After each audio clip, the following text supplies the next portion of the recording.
I'm joined by Jonathan Steele, former chief correspondent of the Guardian newspaper, now commentator on international affairs. Jonathan, thanks for speaking to RT. Yep. Now, the UK's recently been approached by the King of Jordan to spearhead a diplomatic offensive against Assad. William Hague, the Foreign Secretary, has now met with the opposition leaders. Is this the preamble to another Libyan-style intervention? It could be. I mean, we can't be sure, and I think it's dangerous. It might be. I mean, they're trying to... Hague's message to the opposition was to get your act together, unite on a common platform. In other words, to turn yourself much more like the Libyan opposition, who the government also talked to and then eventually recognised as the official government of Libya. So I think it is the first stage to trying to recognise the opposition.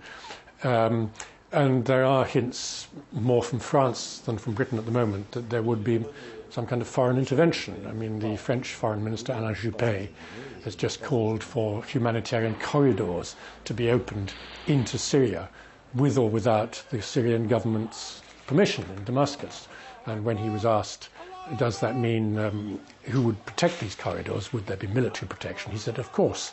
So in other words, they are thinking of having a limited number of foreign military people moving into Syria, perhaps against the will of the government of Damascus. What must the opposition now do to gain recognition? Has their militarisation made it easier to achieve that? Well, I think the unity thing, which Hague was going on about, is what they want. They want to sort of feel this united platform, and so they know who they're dealing with. They don't want a lot of different competing groups. But the question is, what will the platform be? Is it going to be a very hardline platform that keeps repeating that Assad must go, or would it be a platform that says we need dialogue and a transition which is peaceful, rather than a civil war and an armed struggle like in Libya? So that's very important. The other thing is whether they will try the tactic of saying we have to protect civilians, the Benghazi syndrome. If they could say the city of Hama or Homs needs protection, and then they could have a no-fly zone over that city, and then it's the thin end of a wedge which would move out to becoming full-scale support for one side in the civil war. The trouble is, of course, that Hama and Homs, the two cities that have had most fighting, are not on the sea. Benghazi was on the coast in Libya. That made it much easier to have a no-fly zone and then to start bringing in ships, bringing in weapons and supplies and all the rest of it. More difficult in Syria unless they nominate one of the coastal cities on the Mediterranean, the safe zone. But it's a bit unlikely at the moment because those cities have been relatively quiet in this uprising. The Arab League's already suspended Syria and recently issued that three-day ultimatum that's now passed. These attempts were portrayed as last-ditch attempts at conventional diplomacy, but could they not do more to mediate? Isn't that their role? Yes, I mean, they keep saying that Assad should have dialogue with the opposition, but the opposition, including the people that Hague was meeting in London this week, are against dialogue. They just simply say Assad must go, and that's also the line of the British government and the French government and the US government. I mean, they should be putting the same pressure on the opposition to enter a dialogue as they're putting on the government in Damascus. I mean, it's ridiculous just to say one side and start talking. Who are they going to talk to if the other side refuses? They seem to be siding with Assad's opponents here. Why do you think that is? Well, I think they've decided that Assad is a lost cause in the sense that they don't like his links to Hezbollah in Lebanon. They don't like the fact that he's sort of in the front line of opposition to Israel. Jordan, Egypt have their treaties with Israel. Syria is the only country with a sort of long border with Israel that is not sort of at peace at the moment, and so they don't like that. And of course, Syria has quite good relations with Iran. So they've decided, I think, that it's almost like a proxy war against Iran. If you can topple Assad, it's considered to be a sort of proxy blow against the government in Iran. So does the fear of Iran really outweigh any concern of Syria descending into civil war? Well, I'm not even sure it's fear. Are they really afraid of Iran? I think it's more that they want to undermine the regime in Iran. I think it's hostility to Iran, I would say, rather than fear of, because what is there to be afraid of with Iran?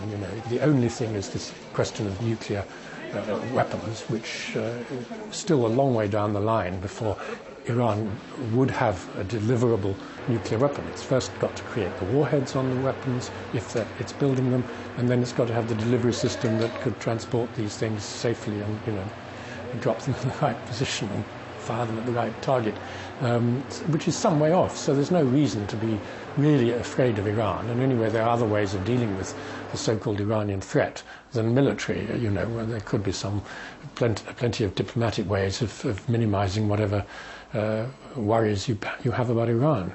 Surely the Arab League, though, and Western countries have some sort of duty here to prevent Syria from slipping into a full-blown civil war. I mean, it's not the first time a Middle Eastern country with a complex religious and ethnic makeup has descended into civil war. Have lessons not been learnt there?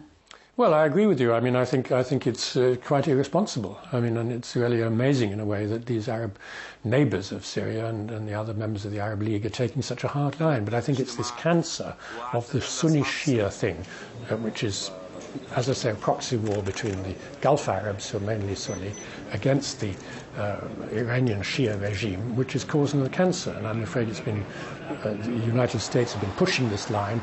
Iran is a threat and a danger, we must be afraid of it. And we saw a lot of it in Iraq, of course, the Sunni-Shia thing, and that created a near-civil war in Iraq.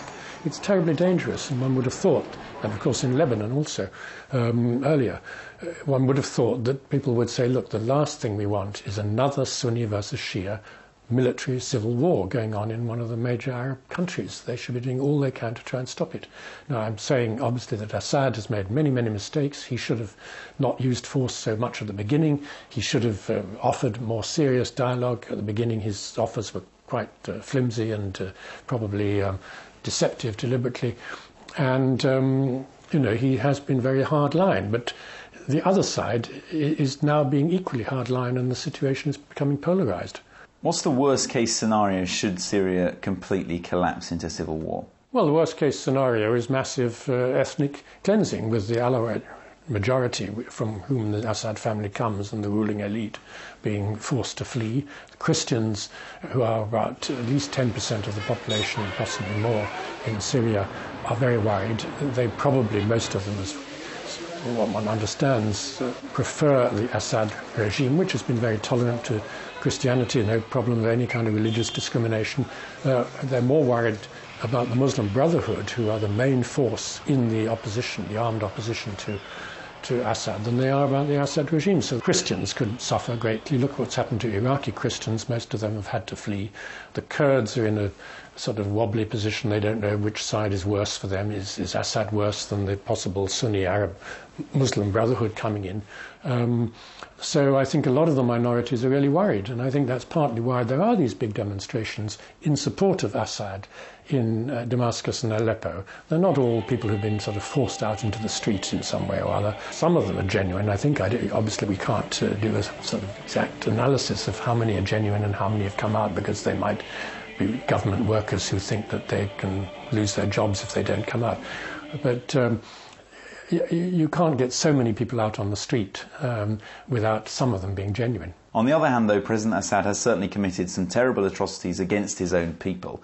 Is that initial crackdown not to blame for the current situation? Well, I think that's why you need mediation. I mean, Assad has made terrible mistakes, and a lot of people have been killed by the security forces, and obviously the families and friends of those people feel extremely angry, and they just want Assad to disappear. So you can see why it's difficult. But that's why you need mediation. If Assad just to invite people, say, come to my office and we'll sit down and we'll talk about things, it may be too late for that, because there's so much suspicion. So that's why the Arab League, ideally, should be the mediators, coming in and meeting each side separately, perhaps to initially say, what are you willing to give, what concessions are you willing to make, and can we find a compromise, and then at some point everybody comes into the room together. But you may need outside mediation, ideally by the Arab League, if not by the United Nations. But I think one of the things that should be on the table is immunity for Assad. He's not going to give up power peacefully when he sees what's happened to Mubarak, put in prison or house arrest, in his case hospital arrest because he's ill, and then trial, or the Gaddafi precedent, which is to be lynched in the street on YouTube. that's not... So you need immunity. And actually, we've got a very good model in Yemen. They've signed a deal, which the Arabs brokered, the Saudi Arabians brokered, whereby President Saleh has now given up power in return for immunity for his family and himself, and a transition to new elections within the next few months, both for Parliament and for President. It's a very good model. Now, why can't the Saudis, who did that with Yemen, do the same thing for Syria? What have countries like the UK, France, America got to gain with Syria here? There's no oil wealth. Is it purely its strategic location, or is it the Iran question? It's the anti-Iranian thing and the feeling that Assad is unreliable on the Israeli question, and he's sort of... They've had intermittent talks with Assad, but they've never reached a peace agreement. But it's not just because of Assad. The Israeli line is also very hard, and so both sides have really found it impossible to agree. Does the international community genuinely not see then the dangers of civil war in Syria, or is that merely outweighed by the need for influence and intervention in Syria? Well, I think they probably made a cynical calculation. They look at Libya, and we don't know exactly how many people were killed in Libya. Some people say 30,000 people died in 6 months or so that it took to topple Gaddafi. Well, they're sort of saying, well, that's worth it if you can bring in a different regime, which will be obviously more pro-Western, at least initially, if it's had Western support to topple the regime. Jonathan Steele, thank you.